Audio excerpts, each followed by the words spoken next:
Welcome back, everybody. I'm Tom Hart. I'm a senior research fellow in the development and public finance team here at ODI.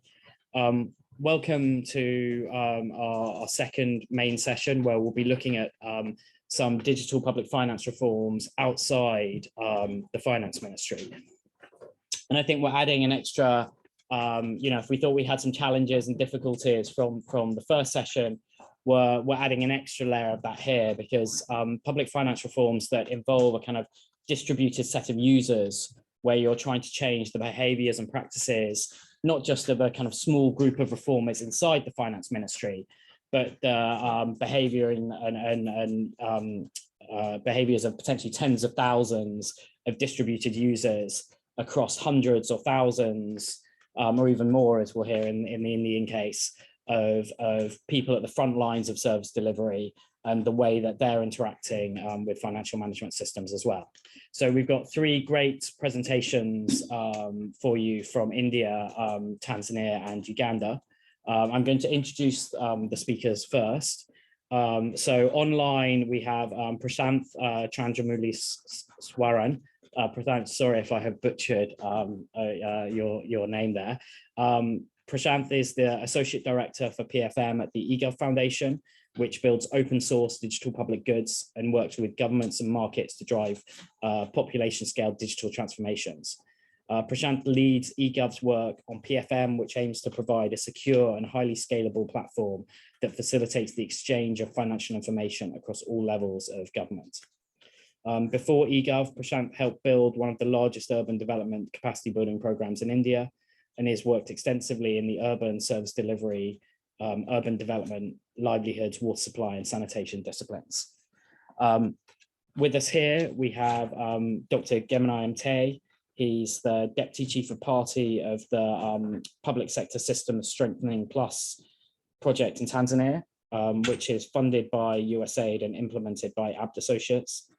Gemini coordinates cross-sector strengthening of public financing and financial management systems, including improving strategic purchasing, revenue collection, budgeting, planning, and expenditure management, and citizen engagement to improve service delivery. And beyond that, Gemini has over 10 years experience as a researcher in health financing and social protection.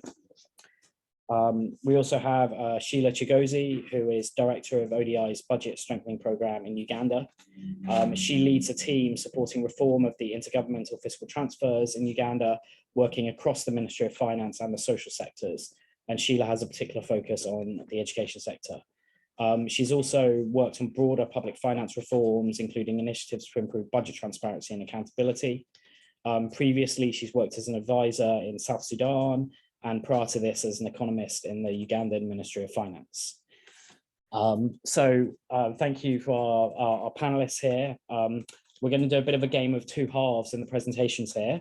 I'm going to first ask them to kind of set out the reforms they've been working on. So what was the problems the reforms were trying to address, and what are the approach and the systems that they've been trying to implement to address those reforms. So we'll have each of them will go through those. And once we've done that, we'll then have a bit more of a conversation looking at the successes and the challenges that have been had from those systems.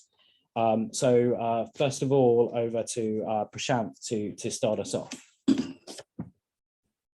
Okay, thank you very much, Tom, for the kind introduction. I'm Prashanth, and as Tom mentioned, I'm from the eGov Foundation. Tom, I'm just going to quickly share my screen. Please let me know if it's visible.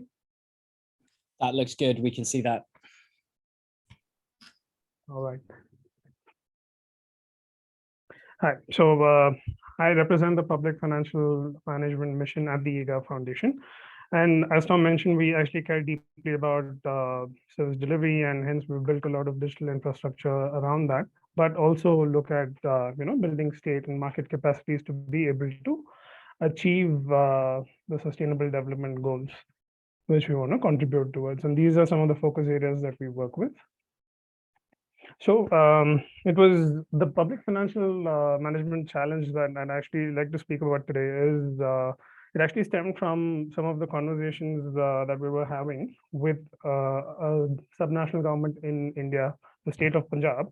So our local governance, the urban governance platform was actually implemented in Punjab, and we were trying to understand what is the barrier to effective, functional, and robust service delivery, right? And the flow of funds actually came up as something that was very critical in terms of how big a barrier it was. And to be able to dive deeper into this, we signed an MOU with the Department of Governance Reforms and the Finance Department in Punjab, in the presence of the senior most bureaucrat in the state, to be able to look at how we can streamline this flow of fiscal information. And that led to actually a lot of research that we started out with before we could even solidly define the problem, right? We wanted to understand who were the various actors in the system, what were their interactions, and also the different systems and tools that they were using in runtime. It's a very cluttered slide, I apologize, but largely the information that we could understand here was that the flow of information in the PFM cycle was actually both slow and limited. And this resulted in a number of gaps in the PFM processes that we were seeing on the ground. And that actually meant that each actor at any given point in time, at best, probably had partial or fragmented information available to them. And say examples that we found were, fund allocation. There is allocated sanctioned funds, but when would the department receive it? What is the current, financial position, consolidated financial view of a line department, real time? Or even looking at some of the challenges at a slightly higher level of saying there are fund outlays, but what are the outputs on the ground corresponding to these funds that were utilized? So considering these kind of interactions that we were seeing and this information gap that was evident, we went back to the finance department in consultation with them, realized that we should probably pick a particular line department to go deeper and identify how a solution approach can be brought out. And for that, we actually went to, just a second, I think this has to be moved slightly, yeah. And for that, we actually went to the Water Supply and Sanitation Department in the government of Punjab. So the Department of Water Supply and Sanitation has a mandate of ensuring that the rural local bodies are financially sustainable, and they provide sanitation and water services to the rural communities in a timely and effective manner. So in this system, if we look at the entire value chain, the actors start all the way from the citizens, who are the consumers of the water service and sanitation services, the Gram Panchayat Water Sanitation Committee, or the GPWC, which is the rural local body in charge of delivering the services, the line department itself, which has the mandate, like I mentioned, the power corporation, and the finance department. And we identified the key challenge, a unique challenge that each of these actors were facing. So citizens, their biggest concern was unreliable and poor quality of water. Now, what this means is the citizens had no clue at what time they would get water and for what duration. Would it be, on average, it was 1 to 2 hours, but despite having the right plans in place, the timing of water supply was not consistent. And this meant that they were obviously not satisfied with the services. And that sort of led to a problem for the local bodies, the rural local bodies, because they were not able to collect adequate water charges. So disgruntled citizens weren't willing to pay on time, would make the collection agents from these rural local bodies go door to door, multiple follow-ups. And that meant that they never had enough revenue to be able to also meet their expenses and be fiscally sustainable. Now, the department, the line department in itself, actually had the mandate of ensuring that these bodies are fiscally sustainable, but they have no visibility on the revenue and expenditure information of these bodies, because these are by nature autonomous bodies, and hence they had no access to this information whatsoever. Most of the information with the water sanitation committees was actually in their physical registers. The power supply corporation is involved because electricity for water service delivery is basically how the power corporation is involved here. And because the Gram Panchayat Water Sanitation Committees, or the rural bodies, did not have enough funds, they were not able to meet the electricity expenses, among other expenses as well. So there was water is a very it's a political subject, so they can't stop electricity supply because water is a basic utility, it's a basic need, hence it becomes a very difficult situation to tackle. So obviously the power corporation also can't stop the supplying electricity because there are arrears.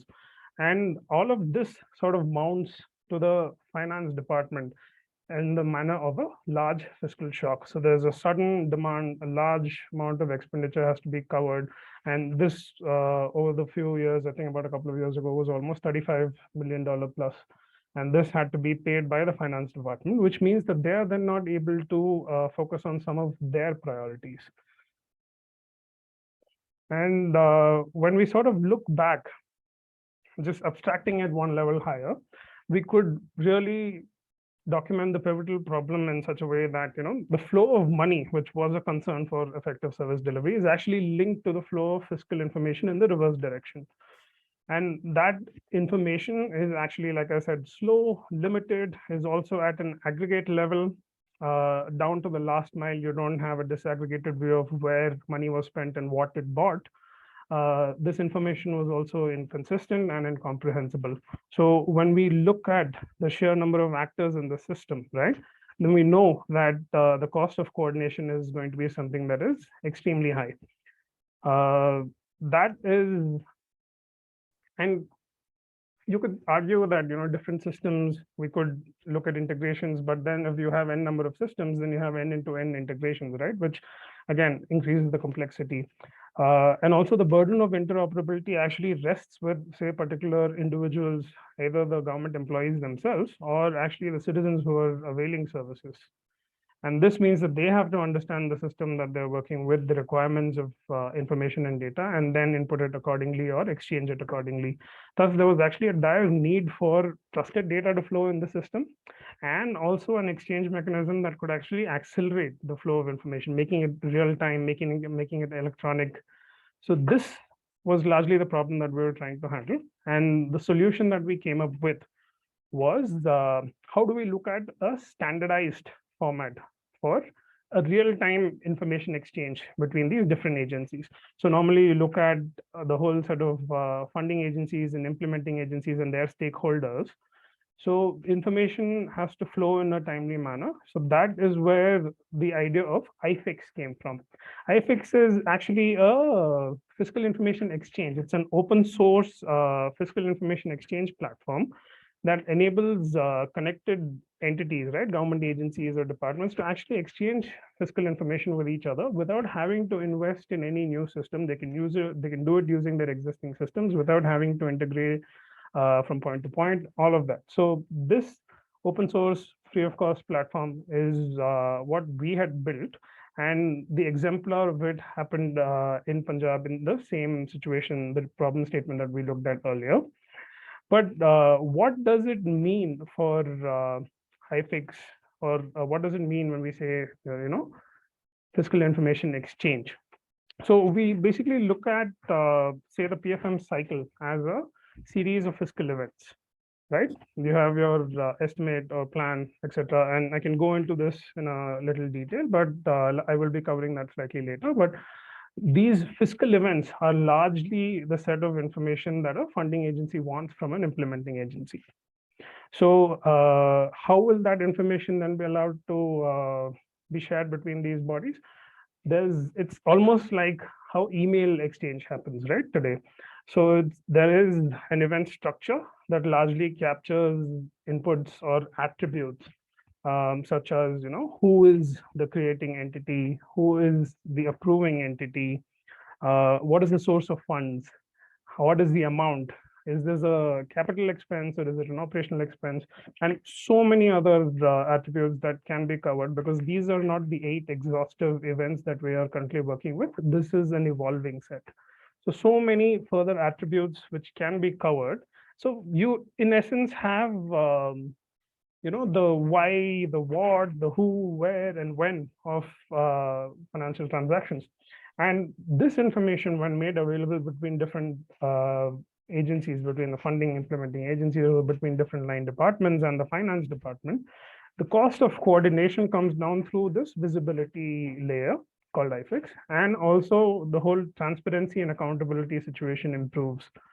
So going back to the water exemplar, how we did this or how we put this into practice to showcase the potential of real-time information exchange was we actually developed a mobile app which these village bodies could use. And there are 4 key fiscal events that they deal with. Demand, which is basically a fiscal event which deals with transfer of money into the government account or into the rural bodies account in this case. Receipt is something which talks about money. The receipt is basically the acknowledgement of receiving money against this demand which is raised. The bills and payments, or rather their expenses and payments, are also fiscal events that deal with the rural local bodies having to spend money and what they spend on to be able to deliver the water service, and payments against these expenses in a timely manner. So when you look at the Mgram Seva app, which is the mobile system that we built for the local bodies, that pushes data through IFIX. And this is available to all across all governance levels to the administrators who are able to look at these fiscal dashboards to understand what the real-time position of any rural local body is. And if you remember the power corporation and the challenge that they had, they are also now able to directly post their electricity bill or the demand, a request for payment or transfer into their account. That is posted to the Mgram Seva directly, and basically the rural local body will receive this notification, and they can also make payments there on the app, and a receipt or an acknowledgement against the payment is also instantly issued onto the application. So that also helps administrators understand whether there are any pending bills from other line departments, whether the local bodies are actually running their sustainability agenda in the right manner. So yeah, Tom, I think the first part, this is probably what you wanted, right? Great, Prashant, that's fantastic. Thank you very much. Gemini, over to you to hear about our example from Tanzania, and your slides should just be coming up. Yeah, thank you. I should start by saying also thank you to Ode for welcoming us to share this experience. So I'm going to share a bit of experience on how in Tanzania we use the digital technology to extend the PFM systems into the primary healthcare to support the implementation of the direct facility financing. So the direct facility financing is the initiative of the government sending money directly to the frontline service provider bank accounts in Tanzania. So a little bit of the context. We have a good sizable population, but also the country is following a decentralization by devolution policy, whereby we have the central ministries as responsible for policy formulation, but the decentralized levels is like we have the regions, then we have the districts, and then we have the local government authorities, about 184, and then we have the ward and the village. But in terms of the service delivery infrastructure, with the important aspect of our talk today, we have about public primary facility, which are about 6,600, and also the schools about 30,000. With this kind of number of public providers, the aspect of information systems becomes very crucial when it comes to service delivery. So a little bit of history before the introduction of direct facility financing. This was the situation before. The funding flows, although we had a decentralized structure, the funding flows, all the funds were flowing up to the level of the local government authorities, the blue box that we are seeing there. And the planning and budgeting process also ended there. So there was no visibility of the frontline service providers. The local government authorities, in some places the districts, were responsible to develop the plans. They took time to go around and look at the providers, what are their needs across the service providers, and everything was lumped under the local government authorities' budget. So it was very difficult to trace out like how much resources are budgeted for each individual service provider. And then on the side of expenditure management, we also had a system, the IFMIS systems up to the local government authority level.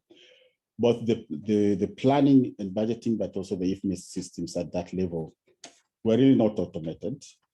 Both of them were desktop-based systems.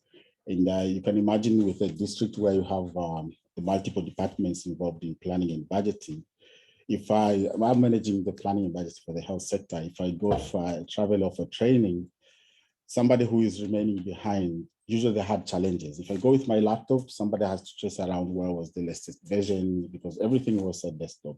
So it was really difficult to manage the planning and budget process. And with that kind of arrangement, there were a couple of challenges. Like you can see for all the plans and budgets that were developed within the systems, each local government authorities had to print out the budget books. You can see the volume of books that were being printed from all the 184 local government authorities. And the budget scrutinization team had to go through all this massive volume of books. And you'll find that in some occasion, like you just require a change in one page in terms of spelling, then you have to do and go and reprint the whole book again. So it was an expensive process to do. But also because there was no visibility of the frontline service providers in the planning and budgeting systems, it was difficult also for the service providers to really deliver services because you are starting a financial year without knowing like how much resources have been budgeted in the plans and budget because there was no like effective feedback that was coming. And the process of the local government authorities procuring inputs and supply to the frontline service provider had challenges as well, because most of the time the supplies that were coming to the providers were really not aligned to the needs of the service providers themselves. But also there were a lot of delays. And in most cases, the funds that were aimed for the frontline service providers, in most cases, they end up doing other things, which were the priorities of the local government authorities. So at the end, there was really limited accountability in terms of service providers, but it was really difficult to track how the services are being provided. So in 2017, this USAID Tertiary Plus project, we collaborated with the government. First of all, it started by identifying the issues within the service delivery infrastructure. So we adapted a cross-sectoral approach to identify the issues in planning and budgeting, but also expenditure management. And one of the area that was also addressed as a challenge within the government was how to manage the planning and budgeting process, but also the expenditure management. But also during that time, having recognized the challenges with the old system where the local government authorities were handling everything and the challenges with the service provider level, the government decided to introduce the direct facet financing. But the main question was like, okay, you're sending money to the frontline service providers. How are you going to manage that? Because once the money is in the public entity, it has to follow the public financial management rules and regulations. But by that time, there was no planning and budgeting system at that level, but also the expenditure management systems were not extended at there. So the first entry point was to start with the process of automating the process of planning and budgeting. So what we did at the council level, the local government authority level, we started by converting this planning and budgeting system into a web-based planning and budgeting system, whereby all the entities can develop the plans, but also follow the scrutinization process. Everything could be done online. But also the other aspect that we did, I should mention a priori that the IFMIS system that was at the local government authorities was a vendor-based IFMIS system. And this is the main discussion that we have seen here. If you're following an agile methodology with a vendor-based system, it's really a challenge. It's not an easy system that you can adapt to your changing needs across the different public entities. So what we supported the government to do in that was to also start up with thinking and coming up with the homegrown solution. So on the side of automating the planning and budgeting systems, but we also worked with the government to think in terms of developing the local solutions. in terms of the expenditure management. But the major improvement that we did was the extension of this PFM system, the planning and budgeting systems, but also expenditure management system at the frontline service providers. So we had to work with the minister that was responsible for the local government authorities, but also the Minister of Finance, first to change the chart of account to make sure we incorporate each individual provider code into the system so that you can give a room for each provider to receive a ceiling during the planning and budgeting cycle. And we did this for all the health facilities, but also all the primary health facilities, and also all the schools, the secondary and the primary and secondary school. The most interesting part in this is on the process of doing this. We follow the agile methodology, and in Tanzania, we call this a blue room approach. What we did was to look through within the government and identify the expert. We identify the programmers, like the good people who have a good IT expertise, the programmers, but also the system analysts. And we noted we had a lot of them within the government system, from the local government authorities up to the central ministries. But also we had to work with the business process experts across the different sectors in health, education, agriculture, because the planning and budgeting system that we were working with is a cross-sectoral systems. So this team of people, the combination of this team of people is sat in a room. They spend, of course, like 1 up to 2 months to do the programming of the systems based on the requirements from the users. And the local programmers were really getting into the system and customize the system to suit the users. So this had a lot of benefit in the process because it is the follow-up maintenance of the systems. And all of a sudden, we managed to accommodate all the primary facilities in the system. And they're now receiving ceilings. They also developed their plans and budgets where they are. But also we introduced a simple facility financial accounting and reporting system, which is an expenditure management system. We had to tailor this expenditure management system to the demands of the facilities because we couldn't use the existing IFMIS system, which was a bit complex. It was handling a bit of complex accounting processes at the local government authorities and above. But what we needed at the frontline service provider is just a simple accounting system that can help them recognize receipt, but also be able to process the payment and produce the key required financial reports. But also on top of that, we worked on the side of the system's interoperability because we noted that also as a challenge. Initially, you had to develop your plans and budgeting, planning and budgeting system, and then you export to the IFMIS. But we had to work with the developers to develop this, we call the interoperability layer, where we have all the systems, financial management and planning and budgeting systems, exchanging data. It's more of a live exchange data. But also there are a couple of other systems that were also integrated in that process, including the central system, because we have to allow the central consolidation of the financial reports at the Ministry of Finance. So interoperability involves the interoperability of the system at the local government authorities, but also the interoperability of the system at the central. And there are also other other sector-specific systems that we are part of this interoperability process. So in a nutshell, this is what we did. Thanks. Thanks, Kemini. So we're going to move on to hear from Sheila now and the reforms in Uganda. Thank you, Tom. Thank you, Gemini. So I probably am halfway home from Nyanza. So the ODI runs country projects in a few countries. So in Uganda, we have the Budget Strengthening Initiative, which has been supporting the government on the reform to the financing of service delivery. So,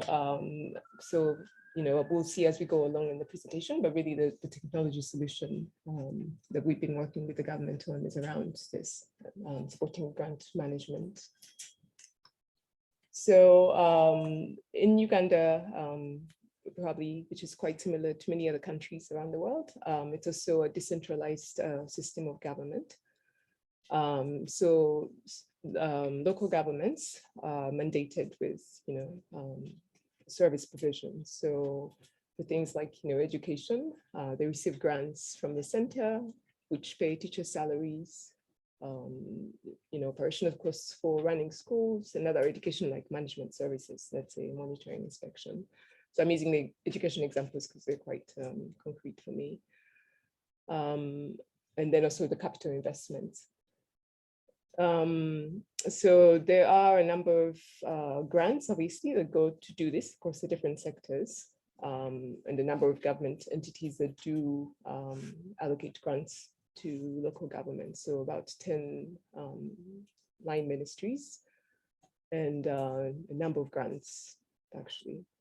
So, but the slide I have up there was, so we had the glory days of the fiscal decentralization, like in the towards the late 90s.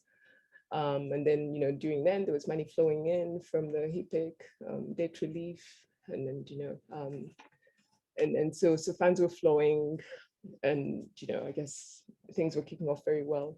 But by like the mid 2000s, there was a decline in the resources that were going to the local governments. So even though they have this mandate to deliver all these different services, the resources that were going to them were fewer.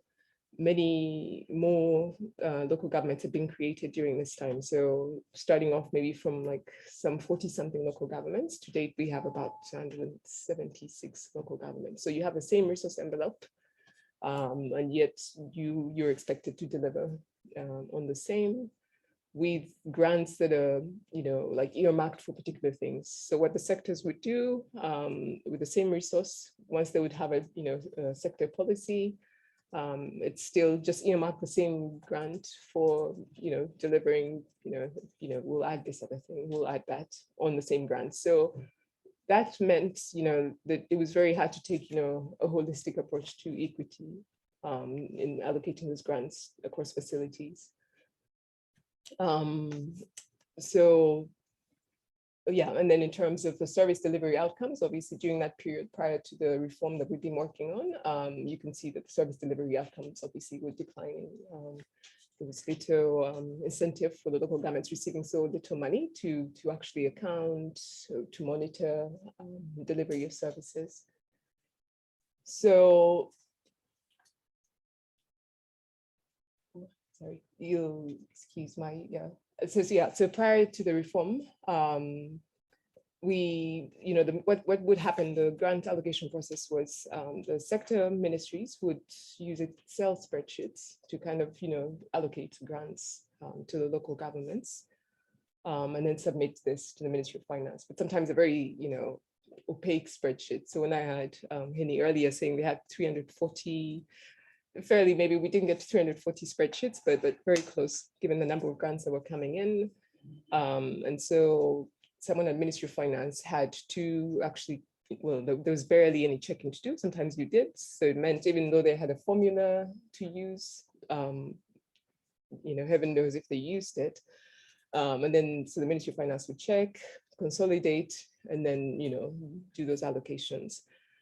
But that meant, that very often that there were inequalities in how the grants were allocated.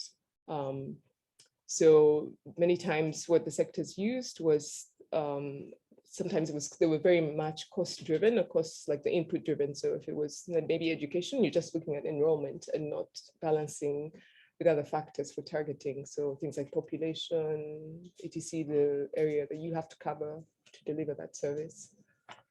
And then obviously the grant fragmentation, which I mentioned slightly earlier. And then for the Ministry of Finance, it's really, you had different people, let's say in the budget team, working on these spreadsheets, coming in from the different sector ministries. So what's the Ministry of Finance?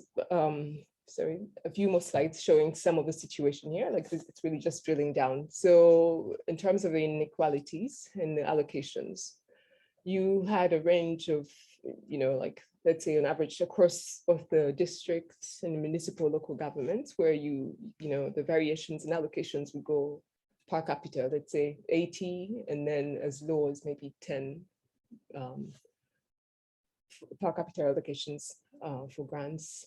And then equally, there were cases where the grants, let's say the poorer areas, when we're receiving still less allocation than, let's say a much more well-off local government.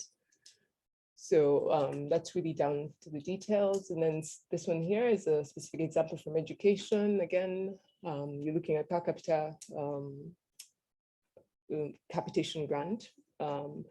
Again, about from the low end of having $7 US about per capita, vis-a-vis like, close to $100 US per capita capitation allocation.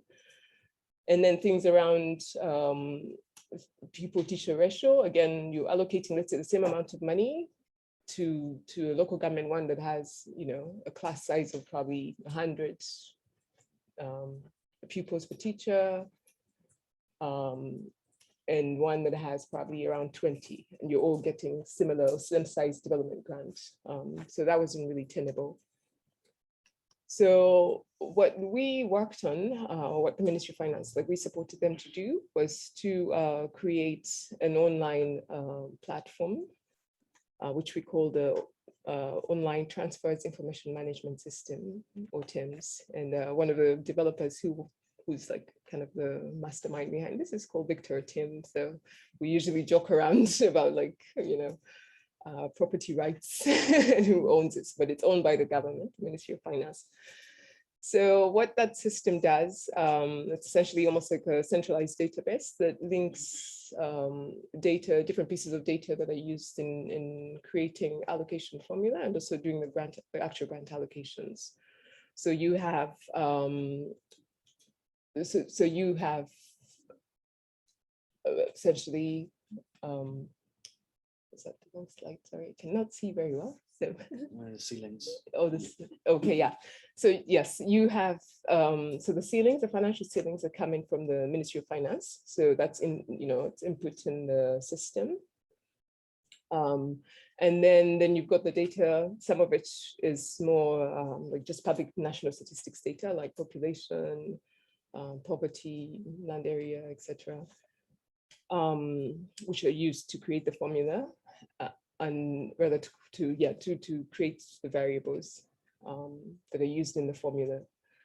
And then once that's done, then the system kind of calculates the allocations up to the cost center level. So the cost center could be at the local government level, at the school level, or lower local governments, which would be like sub-counties, one level below the local governments.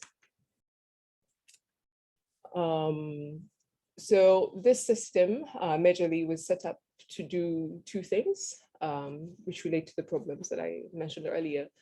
So the first is to create a transparent platform for being able to do the grant allocation. So it's not done individually using separate spreadsheets of the system. And then the other thing is to be able to do to automate the calculation of the grants that go to the cost centers. So, sorry, my vision's not very good, so I can't really see this like the factor. So I think you're getting onto the successes now. Okay, so okay. anyway, so Yeah. what I wanted to do is, so we've now had an overview of all the systems from each of our presenters. Sorry, Rob, I just knocked the slides off. So if you could stick them back onto Gemini's. But what we're going to do now is hear from each of them about the successes that they've had with those systems, and then we'll move on to the challenges. And I think, we've heard some kind of similar themes across all the systems, that they're addressing problems with the visibility of financing data, whether that's, visibility of data down to the Grand Pancha or water service committees, leading to unpredictability, whether that's visibility down to health facilities and schools, which is leading to the fact that they weren't getting financial allocations and were receiving all the goods in kind, which wasn't responsive, or that the Ministry of Finance had kind of limited visibility in how local government allocations were being made in Uganda.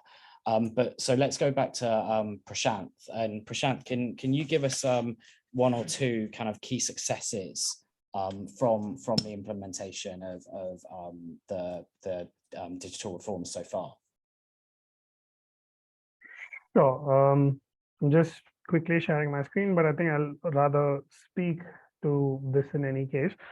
So as we were seeing in the case of Mgram Seva and iFix, the water exemplar in Punjab, right?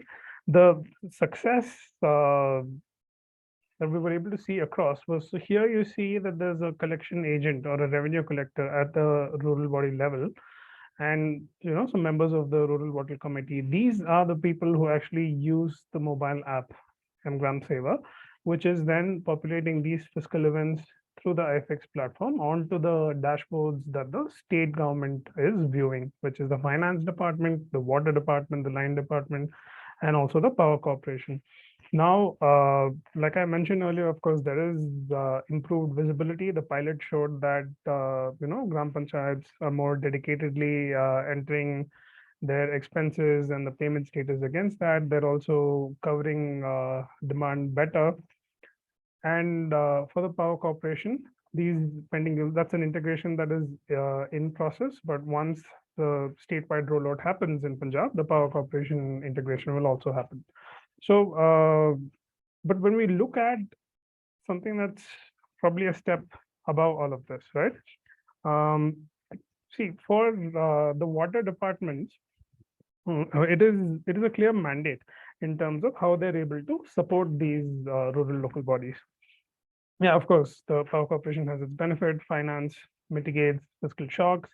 Even the line department, the water supply and sanitation department, is able to have more visibility on what the financial sustainability is looking like for these local bodies. But what next? What comes after that? So there are conversations in the department as recent as last week, and I've been actually traveling around meeting these folks across the state to see if there's buy-in for something like this. But once they have this financial information, once they understand that which are the rural local bodies that actually need a little more support, because there's also some hesitance in sharing financial information at the local body level. So to be able to talk to them, to make them understand that there's a benefit, there's an inherent benefit.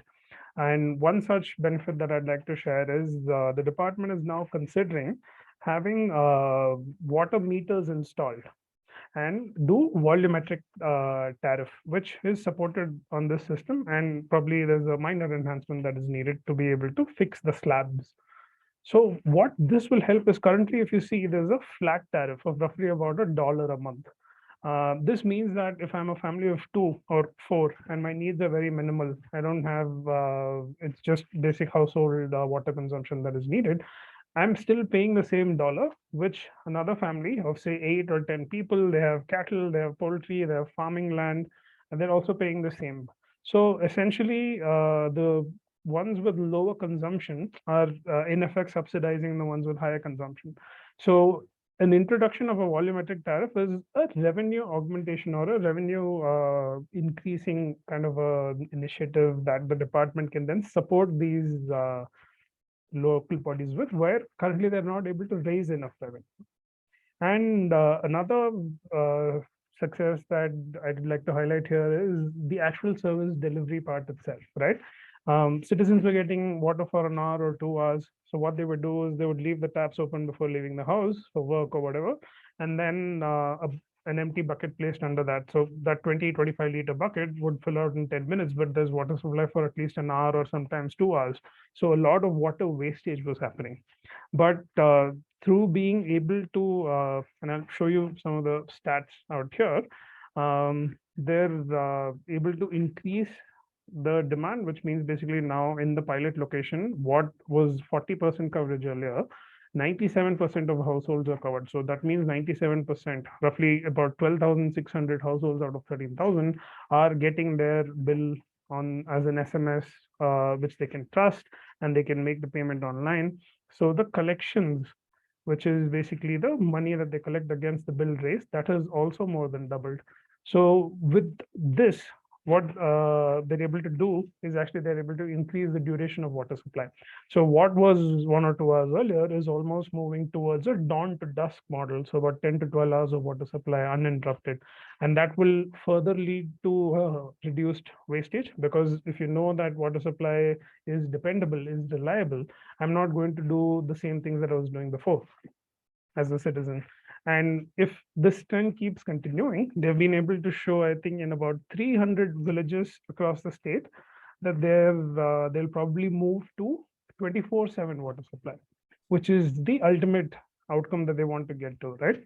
So that way, I think these two successes in terms of the department being able to help local bodies increase their revenues and also help them with reducing expenditures wherever possible, as well as like the revenue collector can also double up as the pump operator, and within the same salary, they'll be able to get two things done. The pump is a switching on and a switching off exercise. So that, as well as actually better service delivery at the front line. Thank you, Prashant. Gimanai, tell us about the successes in Tanzania. Okay, thanks, Tom.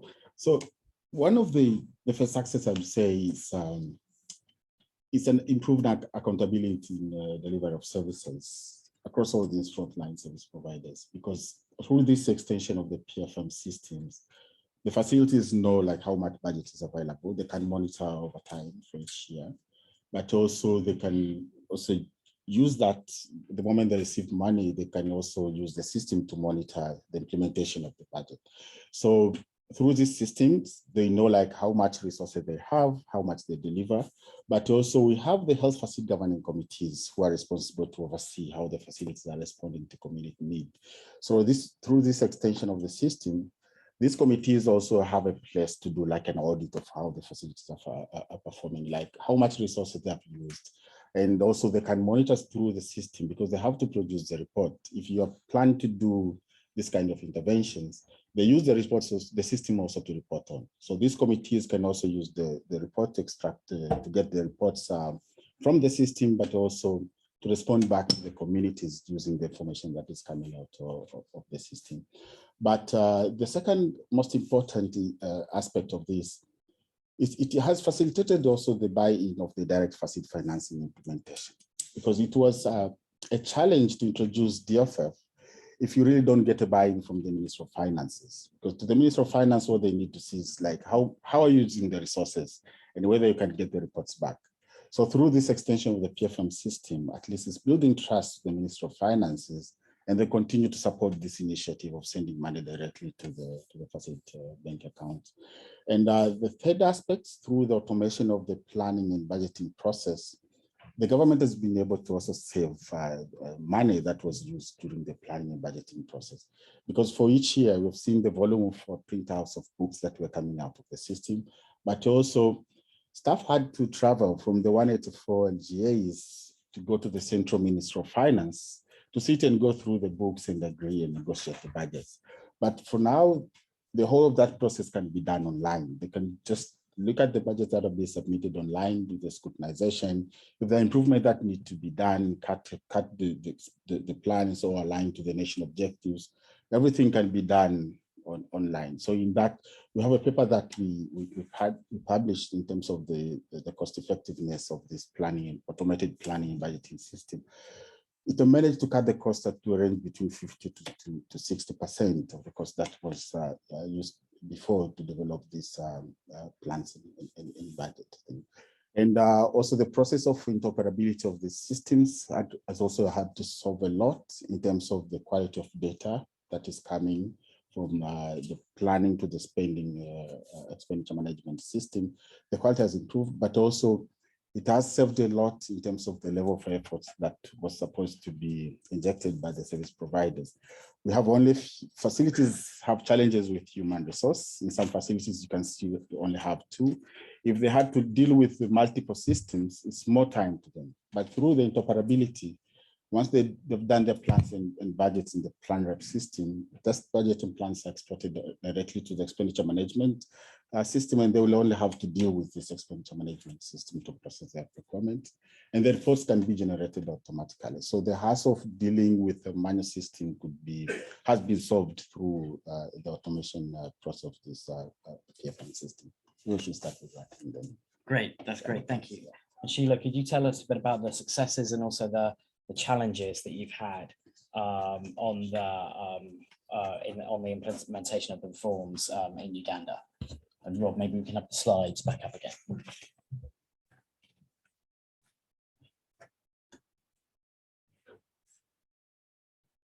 Yeah, so in terms of the successes, as I was saying earlier, I jumped into it.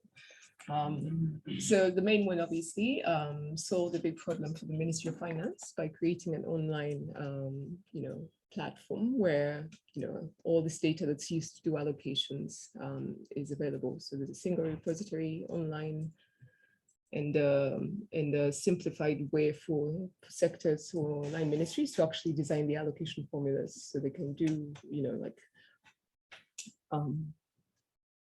so you can on the system. So I don't know, the clicker's not working, Rob, so can you keep going through the slides? Here we go. One back. Yeah, One back, yeah, one back. yeah, there we go. There you go. Yeah, so on the system, as I was saying earlier, so they can easily go in there and they have functionality to be able to change allocation formula or weights in line with some kind of core principles that we agreed or were agreed with the different sectors of how grants allocation formula should be done. So the example up there is just kind of showing you the weights that they've agreed on using for that particular grant. I think it's the education language recurrent grant.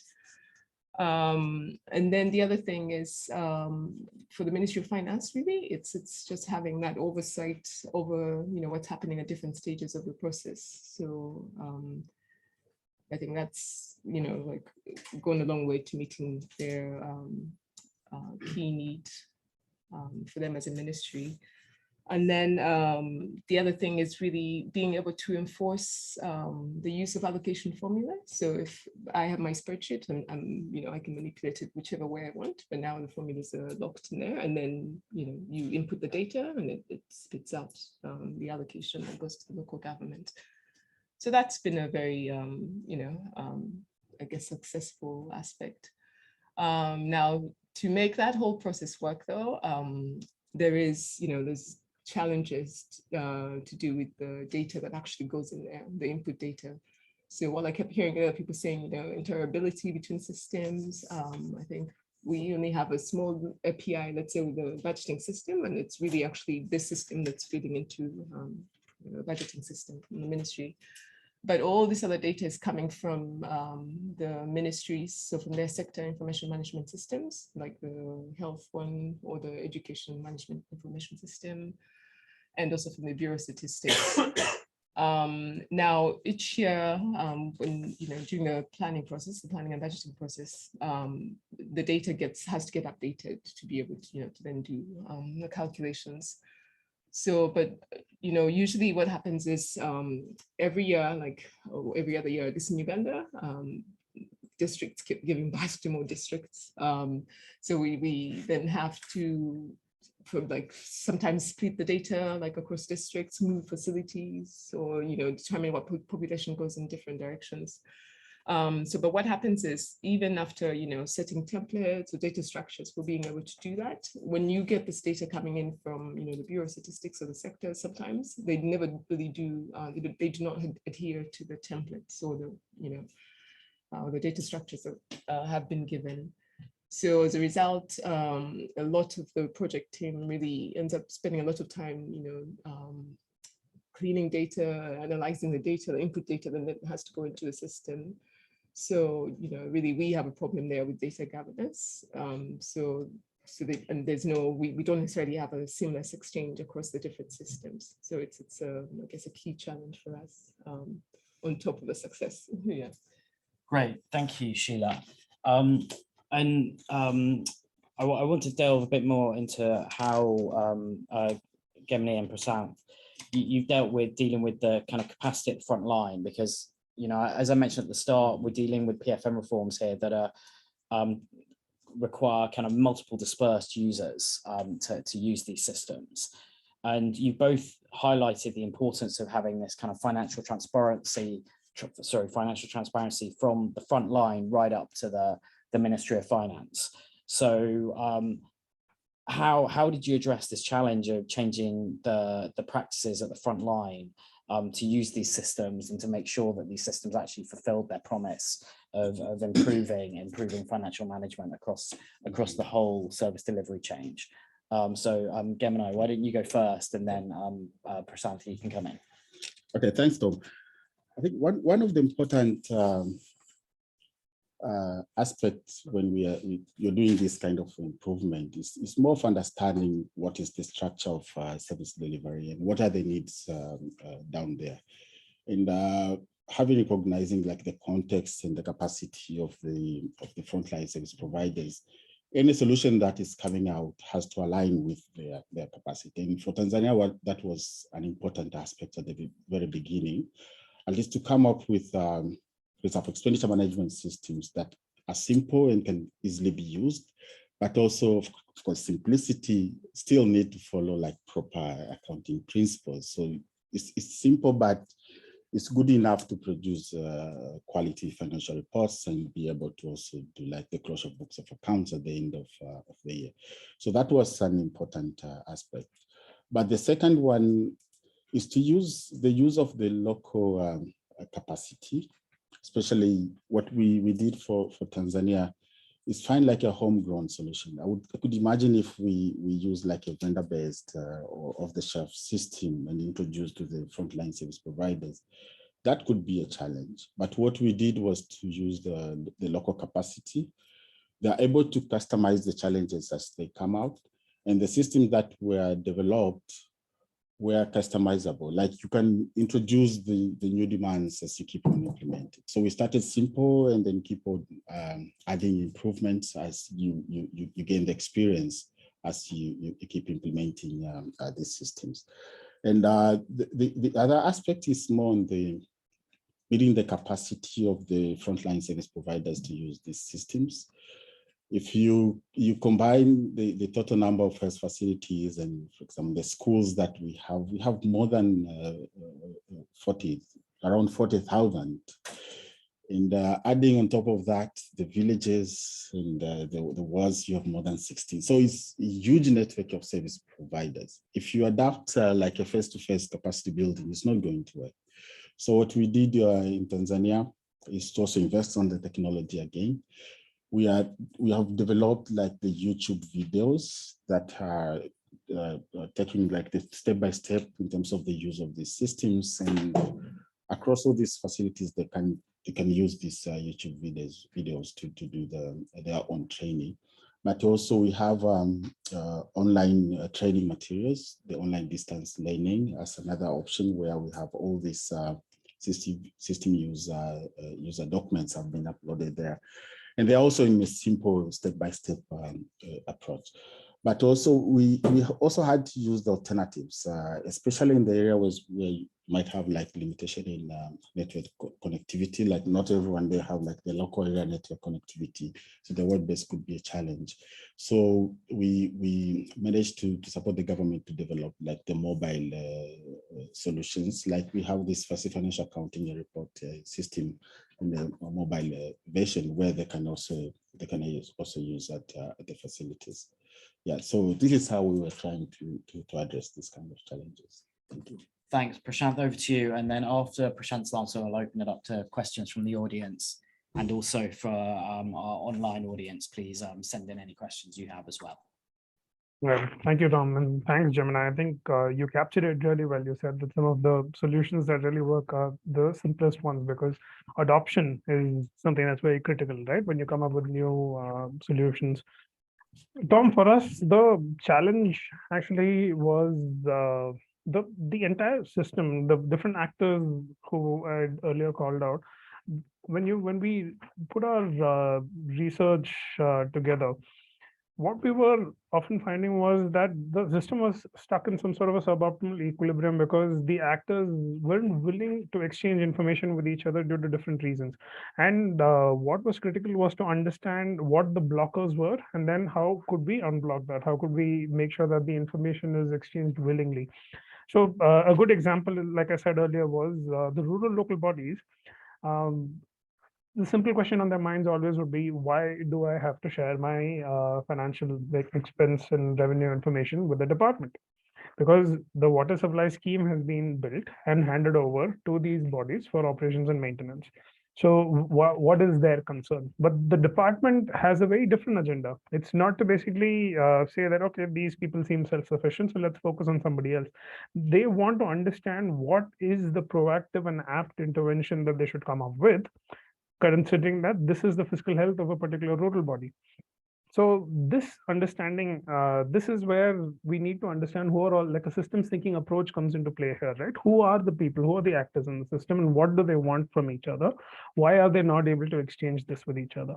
That was something that was really helpful. And that is why actually there was a mobile application that was built for the frontline staff, so that they could actually use it not just as a digital tool to enable them to have digital data. It can actually basically help them do their accounting and do it on time, because their revenue expenses are right there.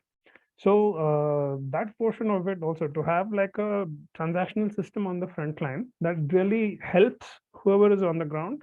So we made it very simple. There are people who are 60, 65 plus who actually are revenue collectors in different villages, and they use this mobile app today without any fear of technology, and these are not the most tech savvy of people, right?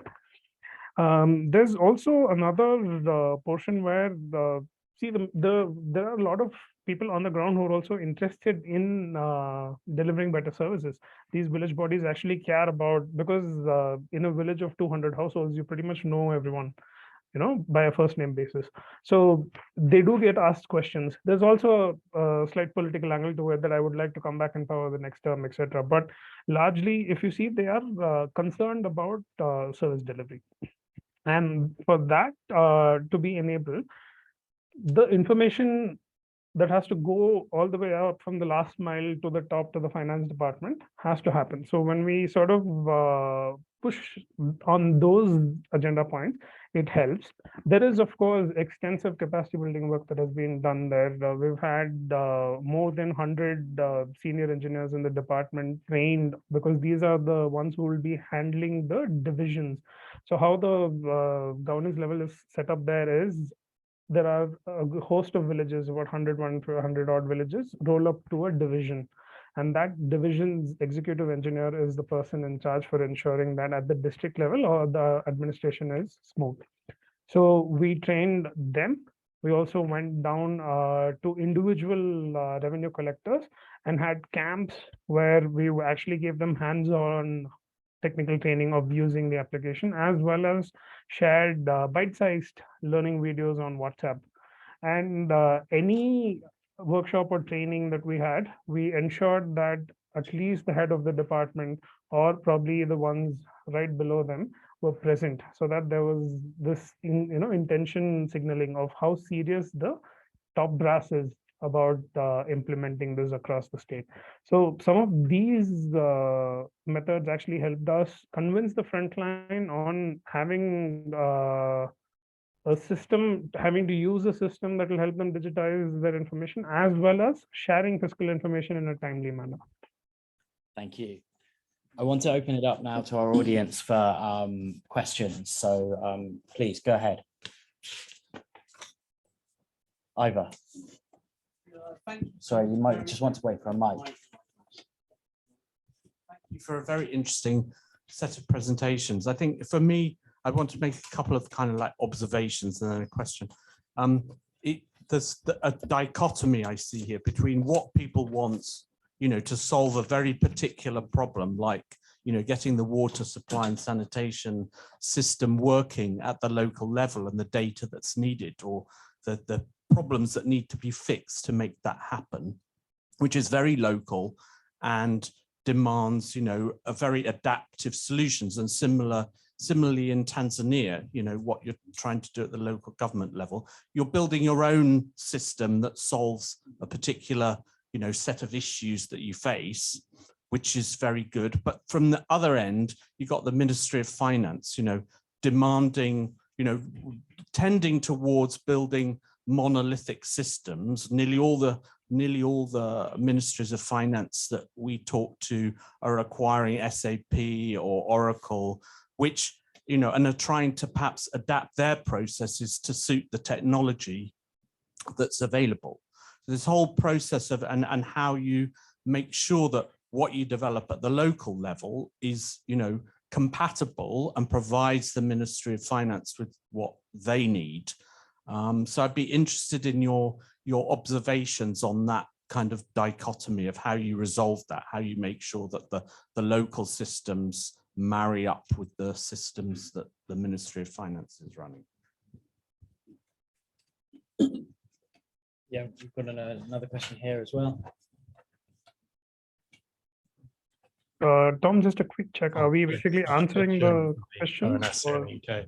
I can't tell you how much it makes my heart sing to hear stories about improving data quality and management information. So it was great to hear some of your observations there about building capacity and a kind of build your own approach as your kind of strategy for adoption and kind of capability building. I was wondering if I could get your reflections on the kind of the organizational alignment part of the challenge. So how do you persuade the various stakeholders that you're working with and through to make time for the change and to adopt these kind of new ways of working? Yeah, thanks. Great. Got any more, or let's take? Yeah. Okay. Thank you. Anil Chaudhary from Bangladesh. The iFix system seems very promising, and the kinds of problems it's solving in India, in Punjab, that was just demonstrated, seems very promising. I wanted to know how transferable this system is across India and perhaps even across borders. So can this be used in Bangladesh or in Tanzania? How much customization may have to be done? Whether this could be positioned as a DPG with proper documentation and perhaps training plans. Thank you. Thank you. Gemini, why don't you take the Ivor's question first on the fit between the local systems and the MOF systems. Okay, yeah, thanks. This is really great observation, and it's an important aspect, especially when you are touching the PFM system. The Minister of Finance has to be part of the game. But I think this, to us, the most important starting point was what were the demands of the local government? Like whatever system that you're developing, it has to address the service delivery challenge. So you need to get that right. And then the next important part, we can't ignore the demand of the Ministry of Finance. And what I've noted is like, what they need is really very simple information. They just need spending by line item. How much you have spent for each input, you need to account. So what we did is like, after having done in terms of addressing the service delivery and get the financing aligned to service delivery, was to look at the central system, like what are the data inputs that they need. And then we had to customize to make sure the systems that are developed at the local level are able to produce that report. And it is important to have the Minister of Finance into the room as well. But you need to get them into the room once you have done your homework. I think this started with the sectors. It was the Minister of Local Government coming up with these initiatives to develop the systems. And then after they were comfortable that they're addressing the needs of the business process people, then they had to engage the Minister of Finance to showcase like, this is what it is. And if you're sending money, this is how we're going to report. What are the additional demands? So this kind of templates that were required to report back to the Central Ministry of Finance were also part and parcel of the systems that were developed.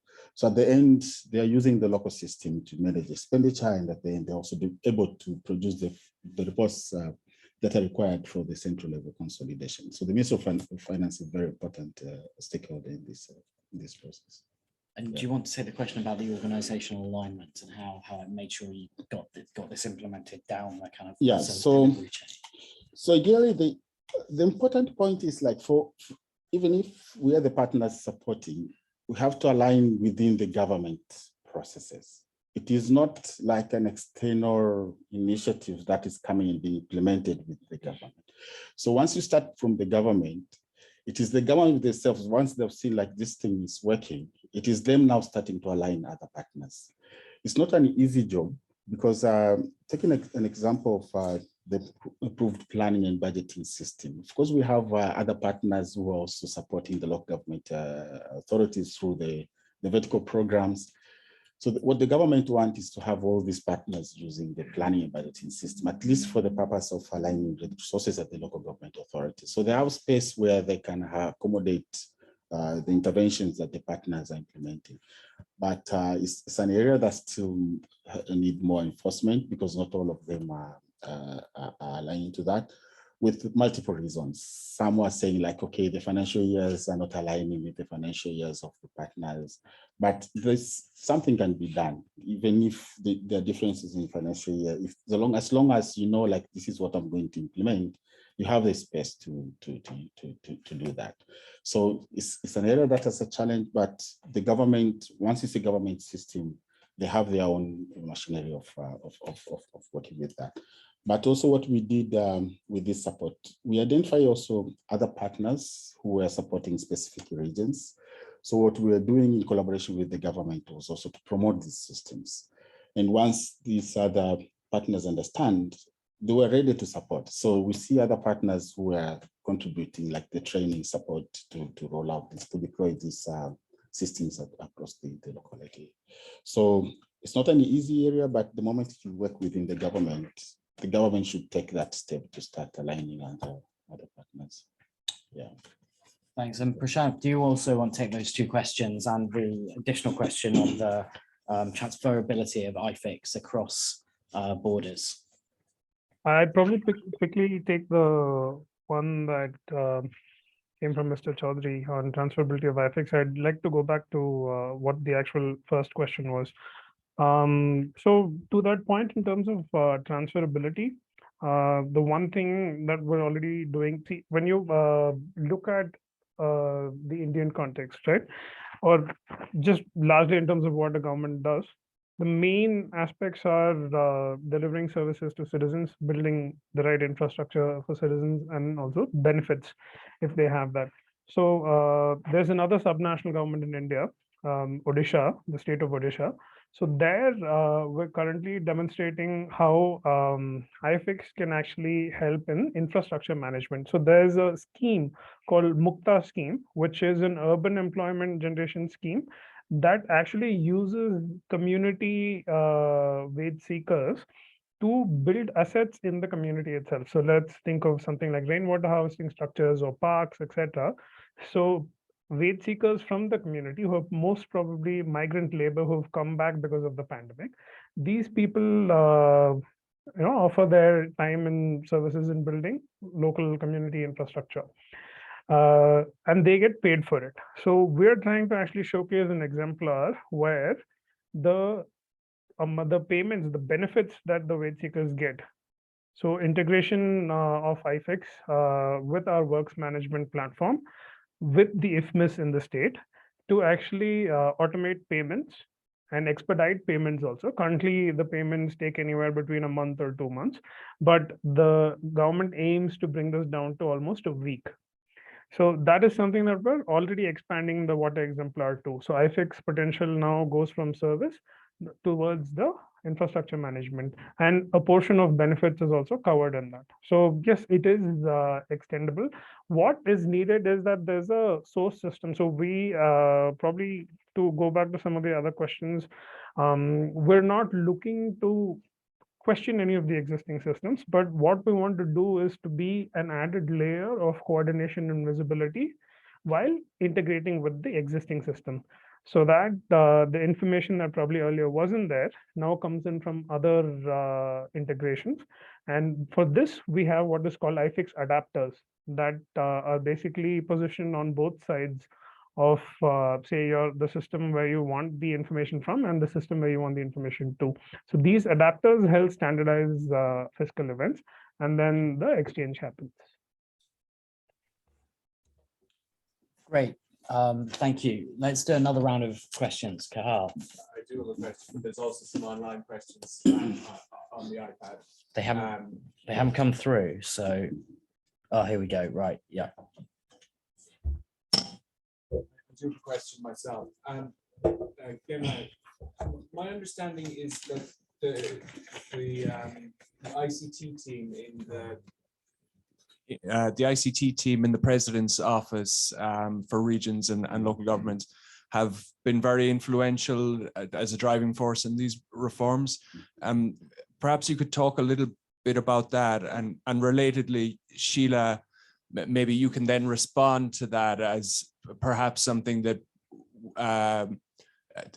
in terms of a driving force we've been missing on some of the Uganda reforms in terms of the coordination issues that you raised. Okay. Yeah, thank you for that. Yes, it's true. This is where I was saying about the importance of the local solution. So with the previous, for example, the IFMIS system that we are using, by then it was an EPICA system. It was a vendor system, but with the leadership of the director of ICT at the PRH, they really have a good team out there. But on top of that, what they did was also to look around within the local government authorities to identify like other IT people, including the system analysts, but also with the business process people. So this was the team that was sitting in the rooms and developed all this system. So they were the ones that did the customization of the planning and budgeting system to accommodate the frontline service providers, but also automating the whole system. We supported them also within the PS3 project as well. We also hired a few developers and the system analysts as well. So the whole of this team sat together in what we call the blue rooms to do this. So the leadership is very important within the government, but also it's more of the interest. Look, these guys really are keen to see like the system are developed, but to them it's also the credit that they've used, and they've developed the system that can be used across the whole country. So the leadership of within the government is important, as we've mentioned, the ICT department. But also they were collaborating also with other developers. We had people from the e-government office as well, because they are the ones who are monitoring all the information system within the government, but also a few people from the Ministry of Finance as well, the developers from the Ministry of Finance. I think the advantage for Tanzania is we have those people. I'm not sure if it's something that can apply and be transferable in all the countries, but I'm sure they are there. We just, maybe in other countries, they're not known, but we came to recognize this when we were visiting the local government authorities. You see, like we have very good programmers, and what they're doing in the local government authorities is to fix like the electricity issues or the internet connectivity. We are really underusing them. But if you give them this kind of big project, they're able to really deliver. Yeah, thanks. Okay. I think it's probably very useful lessons for Uganda overall, because for us, it kind of tended to be a little bit not one directional, but you had the Ministry of Finance who's kind of, wants this, and they're overseeing, I guess, the piece of data that they want. But in terms of the what you'd say, like then within the line ministries, obviously, then there are people within the planning unit who are master users who also do their respective, like grant allocation tasks on the system. But I think what we lack, or the thing that it's what we're working on in Uganda is really just to bring in the Ministry of ICT in this discussion to help coordinate and support the different entities. Say the Ministry of Education, if you're implementing your IMIS system, what data standards are you using? How does it speak to all these other systems? So I think that's just something that for us has come at the end, and it's something we're trying to help sustain the system beyond that. But yeah, and then the other thing, again, really, again, probably not so much in IT, but it was again a case of where, say within the grants, the system was designed with an interface that's supposed to do, help implement this allocation formula that we agreed on as part of the reform. But, as we went along, sectors still tended to go back or to revert back to their, but I need to implement these particular policies, and your, the resource envelope that you have, and maybe your platform does not necessarily fit in the policies that I'm interested in. So it's just being able to create something that's responsive, I guess, to those kinds of needs, I think is really another thing that we hope to work on very closely with the Ministry of ICT. Yeah. Thank you. Right, I've got a couple of questions from online, which I'm going to read out. Then I'll go to the audience in the room for any final questions, and then I don't want to hold people back from lunch any longer.